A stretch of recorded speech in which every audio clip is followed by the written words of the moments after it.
Hello guys, so I just wanted to give a quick update as to why I have not been posting videos in a bit. But first I want to say thank you to everyone who's been supporting and watching all my current videos. I've been working on a special project on an ultimate vegan guide to Spain.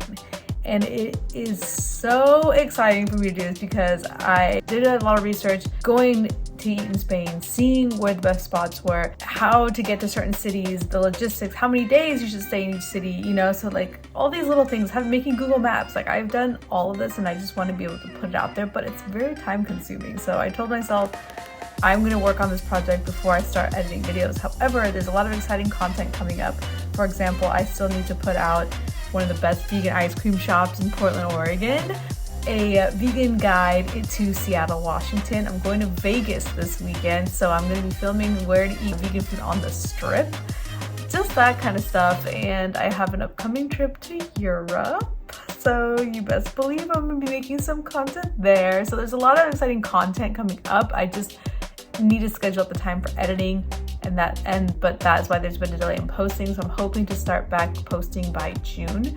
So yeah, I just wanted to give you guys a quick update and thank you again for your support, and I will let you know once new content drops.